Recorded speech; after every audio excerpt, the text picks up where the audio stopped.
area. You can see the boys over there getting their omelettes from Chef Vinny, who is an absolute master, but it is mid-morning here in Doha, super hot, and I think we're going to be in for a spicy showdown. Check this out, little mini Tabasco. It's going to be spicy coming up against Peru, there's no doubt about that. But as we make our way out into this little area out here, this is where the Socceroos have their breakfast meal every day.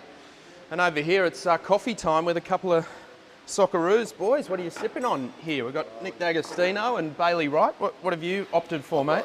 Nice little oat milk latte. Oat milk? Yeah, very nice. Why, you don't like the normal milk? Yeah, or I you just mixing it up. Yeah? I'm a fan of the oat milk. How about you? I've got a standard cappuccino. Standard cappuccino. Yeah. There you go. Now, I'll get you one.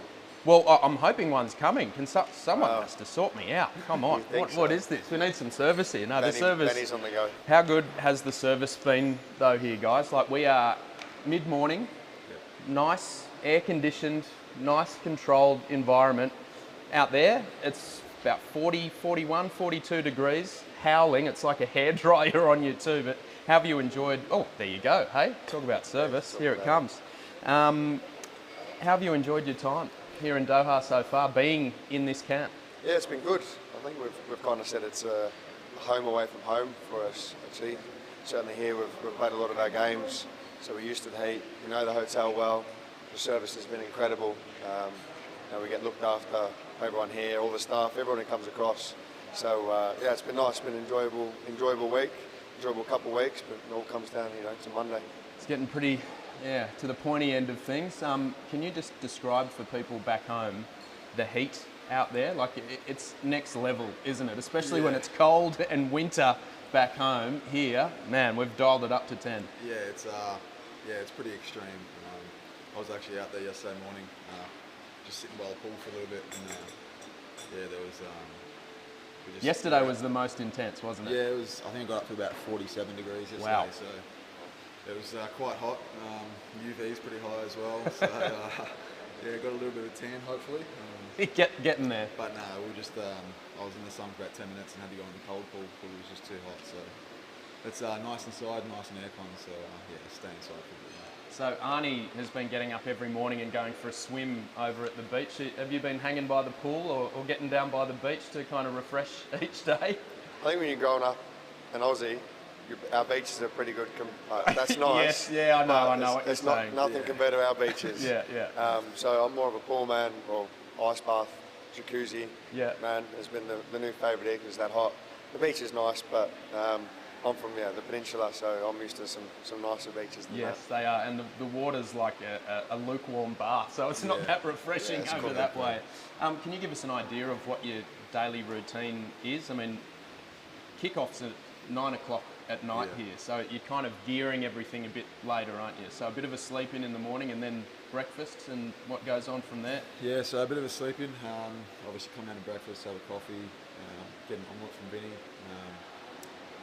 and then usually we'll go for a team walk at about 12:30 on game day. Come back, you're probably sweating after a 15-minute walk, so probably need to have a shower, then come down to lunch, go up to the room, have a nap, and then it's pre-match, and then get ready for the game and you're off. Yep. The air-conditioned stadiums, they're incredible. It blew me away. You walk in, 40 plus degrees, you walk in, it's low 20s. Have you been just super impressed by the facilities over here? I mean, you're training in world-class venues, playing in World Cup venues. Yeah, no, to be fair, sometimes you just think it's incredible that they can actually do that. Coolest stadium that hasn't even got a roof. Yeah. You try to wrap your head around it sometimes. But no, it's, the facilities and the way you're looked after here, from hotel to training venues to stadium venues, it's incredible.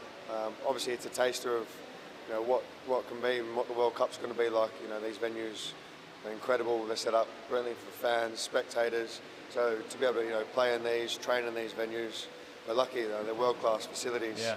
So otherwise, training in that heat every day would really throw its challenges. Probably tough to get proper sessions in. You walk in those stadiums and you could be anywhere in the world. It's nice and cool. Yeah.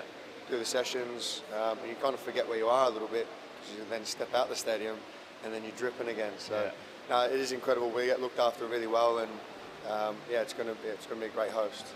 Does it give you a taste of what's to come and make you even more hungry to beat Peru and go through to a World Cup here? I mean, you must be buzzing that you're part of this group with these world-class players all around you. Yeah, of course. I think I said it before I even come into this camp. I think I said it at the last camp when I went to Saudi.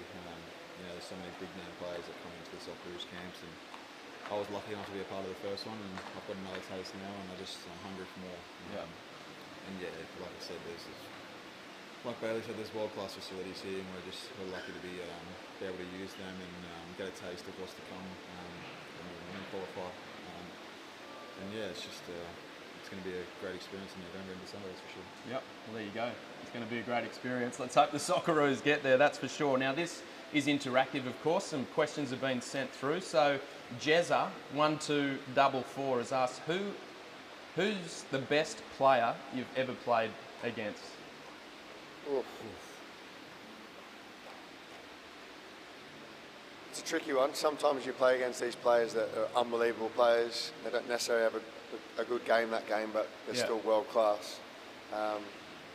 It's probably difficult to narrow it down to one, but a player who just sort of changed my way of thinking and was so difficult to defend against, obviously being a centre half. The positioning, the way they moved, was Aguero. Just the way he played the game was just like, I couldn't get near him. I found it really difficult to position myself properly. Obviously, it was at Man City and they had a lot of the ball, and you just could see there was so many levels to his game, and hence why he's had the career he has. So yeah, Aguero for me. For you, Dagus? Well, I'd say, well, the person I've played against on the opposition team, probably Paul Pogba. When I was at Perth and played Manchester United. Wow, that would have been an experience. Yeah, it was. How old were you for that one? I think I was about 22 at the stage. Wow, okay. So yeah, that was probably the best player I've played against. But actual opposition-wise, I'd probably say Martin Skirtle. When I was at Brisbane, we played against Liverpool as well. So wow. Yeah, he was physical, hard as nails, and just didn't even give me a sniff to me. So, I could never get close to it. The level's crazy, isn't it? We did the Barcelona game, and you just see how the acceleration of those guys, like they just move, and that's what blew me away. They just go from standing still to blowing past the opposition. Did you notice that, just the speed at which they move? It's everything. I think the complete package of who them players are is why they are there. The speed, the strength, the intelligence, technical ability, everything about them. It just comes into one, and that's there. Because sometimes, there's not a whole lot of difference in the levels, but it's a combination of everything together. And yeah, you do notice all them little things, and when they've got a bit of everything, it makes your life difficult when you're playing against them. That's it. All right, Master Bullbeck, favourite moment for club or country? Obviously, I think Socceroos debut was probably the pinnacle for me. And then obviously, that was this year, wasn't it? Yeah. Obviously, I think qualifying for the Olympics and playing in the Olympic Games is always a special occasion. Not many players or people get to do that in their lifetime. So, yeah, that holds a special place in my heart, for sure. How about you, Bailey? Yeah, I'm torn between, obviously for Australia, whether going to the World Cup or qualifying for the World Cup, and beating Honduras was bigger. And I'd probably say beating Honduras to qualify for the World Cup felt bigger for me. Felt like it was a 4-year journey to get to that. Obviously getting to a World Cup's a big journey as well. But the whole satisfaction I found around that and a sense of achievement was massive, and getting to 2018, so that was big for me. And for club, recently just obviously getting promoted with Sunderland and winning at Wembley, so that was a massive one for me, and had some obviously difficult times the first season or so, and to do that was special. And getting promoted, my first promotion with Preston North End, I'll always remember that one as well. Well, that leads us to another question. Flows beautifully off the back. What was the helicopter ride to Wembley like, and any footage of the journey? And you might want to explain why you were in a chopper ride to begin with to get there for that playoff game. Yeah, it was a bit crazy. I had a bit of a stomach bug. Found myself throwing up for a few days, all day, a couple of days before Wembley. So the club didn't want me to spread whatever I had to the boys. I was feeling much better by the time I was on the helicopter, but to keep myself distance from the boys, I had to take a separate journey down to London. So whilst they had the plane sorted, the club sorted me a helicopter. It's total rock star, this, isn't it, really? It didn't feel like it, because I don't know if anyone's been in a helicopter before, but it's pretty scary. Yeah. Just because you think, I know an aeroplane has wings and it can just collide. Yeah. A helicopter, just think, something doesn't go right, it's just going to fall. And that's all I thought for that hour and a half. Bags and everything too, right, at the ready? If you think it's hot and sweaty out there, you should have been in that helicopter with me. That was hot and sweaty, mate. But no, it was all worth it in the end, because got there in style, and I felt good going into the game the next day. But yeah, it was crazy. Any footage? Did you decide to roll on it, or did you decide not to because you thought you could be a bit sick? I was like that, just getting my camera out, trying to take photos and videos. Do? Yeah, I've got a few. Oh, we'll have to get them out. I had to go full rock star, mate. Yeah. And the ride itself, like, did you enjoy it at all, or were you just hanging on for dear life? As the trip went on, I got more and more relaxed, and actually when we come into London, went right past Wembley. So I was like, this is a sign. So I was like, getting a photo, I was like, we're winning there tomorrow. So that was like, that's when I was like, yeah, this was worth it. It was telling me something that, be there tomorrow, lifting the trophy. And so the story's awesome. You lift the trophy. If you didn't lift the trophy, would you be telling everyone about the chopper ride, or try and keep that on the down low?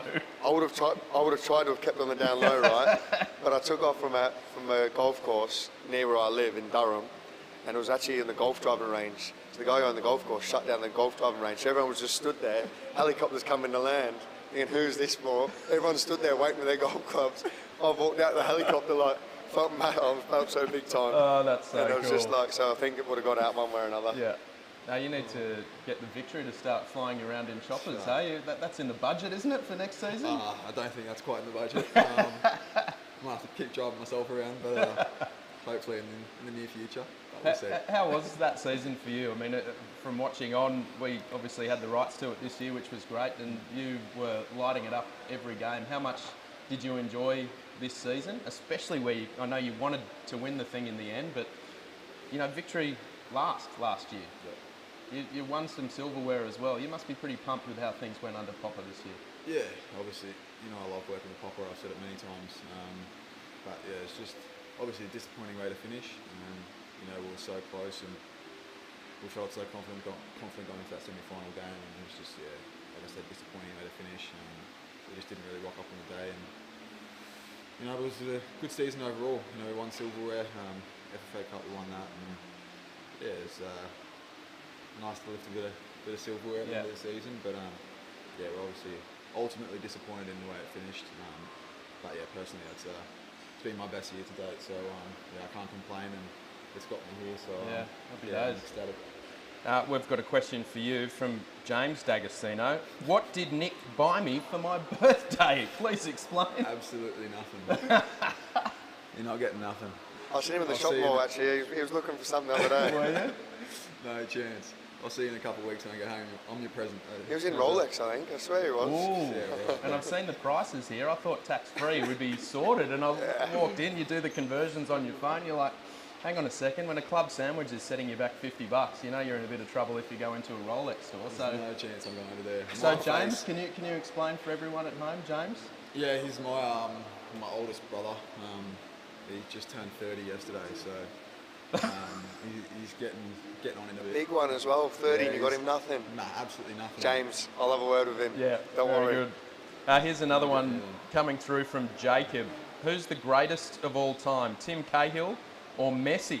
He's put it down to two.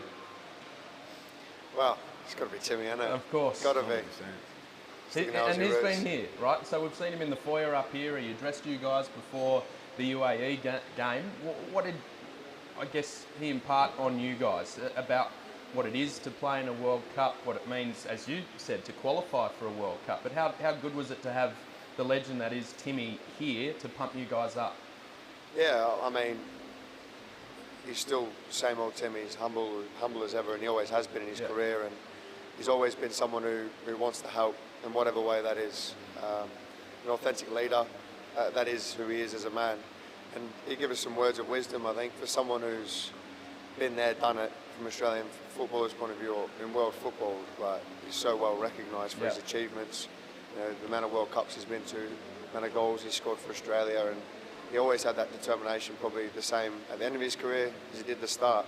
And I think it was just sort of drilling into us what meant to him, what it should mean to us, and what helped him through the times when he was in these situations and needed that little bit of help or support to, maybe psychologically focus for a game, get that belief. Shared all the little inside tips that he's used, techniques he's used in his career, and stuff like that's invaluable because who better to learn off than someone who's been there, done it throughout the whole course of his career, and who's regularly done it, and he's a legend. How about for you, as a goal scorer yourself? Timmy's 50 goals for his country, and so many times got Australia out of tricky situations. Yeah, big time.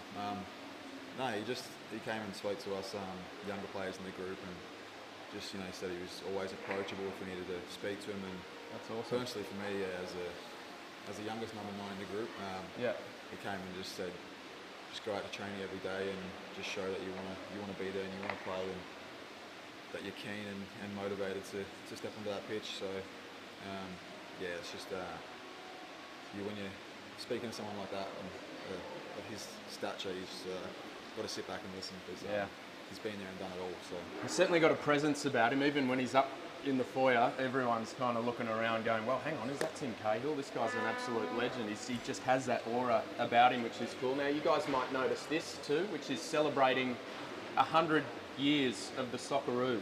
So, pretty important milestone, really, and it could be another really important, it is a really important game coming up. I wanted to just show you guys this photo. I mean, this is special. Oof. Yeah, here we go. We do the reveal. Have a look at that. Now that is special. We know Arnie has been in and around Football Australia for decades, but I mean, can you just rate that mo? It's brilliant. I mean, you get rid of your beard and you're almost got the Arnie mo going there. I don't think I'm quite there, to be honest. Maybe I need a few more years growth, but no, it's a good looking photo. Oh, isn't that just amazing? That Bailey, trim's come back round now, that style of a trim, See, the mo. he's a trendsetter. It's 2022. From way back. Now, we've got a few quiz questions because all you players were given one of these to flick through, right? So I hope you've been reading it as you go to bed every night because this is your fire. Thoroughly. And there's some quiz questions that have been put down. So this will, yes, Get ready to edit this. Which member of the current Socceroos squad is the first player to feature in the book? So tell me, you've at least opened the first 5 or 6 pages of this. You know this. Matthew Leckie. Bow. Bingo. Who? Tags. Tags. Let's bring it up. Where are we? About 7 pages in. I thought you meant as in who was the first to make their appearance, or you've got to there it is. define the question more.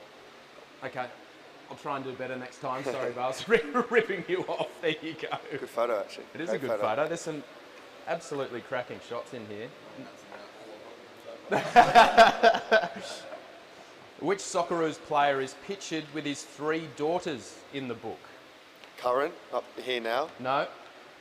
Mark Milligan. Yes. Mark Milligan. Bingo. Yeah. You didn't hear that, It's did a you? great photo. Let's Great go. photo. 124. Quick, if I can get there. Oh man, there's some good Was it photos Russia, wasn't in it? here. I'm pretty sure it was a photo taken in Russia. There's Hiddink, 124, Millsy. He had, there it is. That is a sweet photo. Hey? Great photo. Look at that. Millsy brought one of his daughters in to work the other day when we were doing an A-League game. She was giving us grief, so obviously gets something from Dad. Which Socceroos player's dad is featured in the book? Yeah. Bingo. Have a look at the similarities. This is great. I've picked this one up, 67.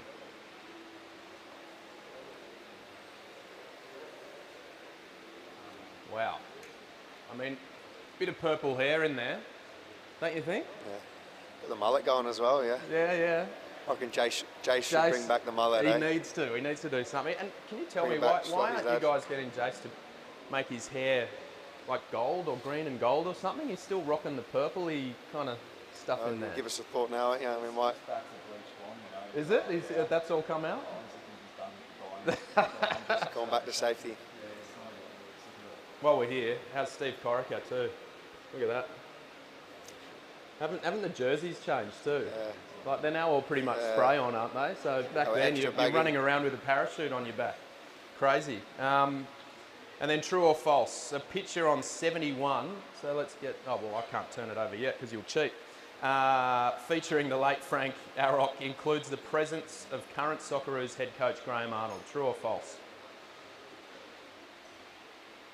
False. I haven't been keeping count here, but let's see if we can spy Arnie. There he is. Oof. Daggers, I think you might have this. Got the perm. The hair's special, isn't it? The mo, the hair, mate. He has been absolutely rocking it the whole way. You are. Well, you've won. You have been That's reading this book, ain't you? He has, well done, every Dags. night. This is how he goes to sleep. Although at 2 a.m. last night, there was a little alarm that went off in the building. I don't know if anyone else heard that. Did you hear that? Yeah, I heard it. Did you come out? I was like, what is going on? Blanket went over. Did you? Hoping for the best. Did you? Did it wake you I up? wasn't leaving my room. I came out too because there was like this suction exhaust fan going crazy, and then there was this big round of applause when the thing finally went off. Oh, is that what it was? Yeah. I heard people clapping. Yeah. I was just too scared to go up my room, to be honest. I just stayed in there. Just a quick little stitch up. Benny O'Neill, the media manager, slept through the whole thing. So clearly, I don't know, maybe he's working too hard. Who knows? Maybe. Who knows Must be, what's going on? Yeah. Just quickly on the 23s, they're playing today. The Scorpion kick was ridiculous the other day, but you're confident that they can get through to a semi-finals of the Under-23 Asian Cup? They're looking pretty good, aren't they?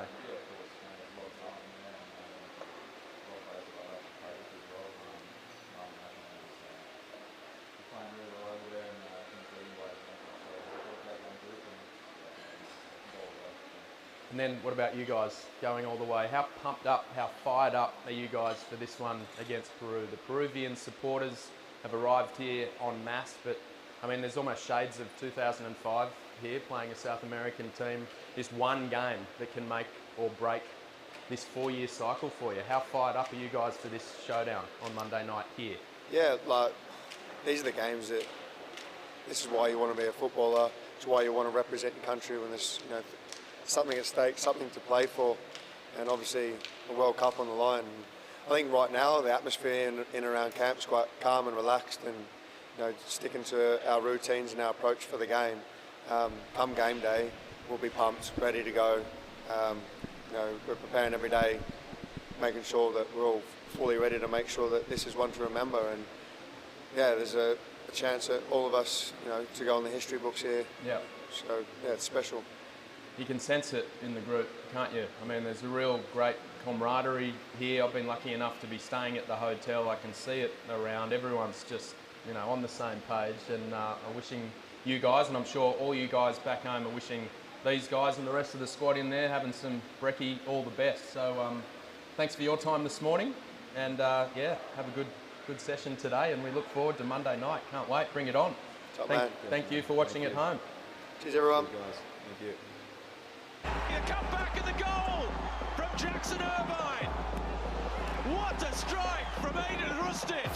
The Socceroos have done half the job they came to Qatar to complete. It's only half time. Essentially, it's half time. It's half time. Beauty about it is we decide our own fate. We decide our future. Brilliant stuff from the Socceroos. Oh, onto the crossbar by Matt Ryan. What the emotion must be like to score for your country in a key World Cup qualifier.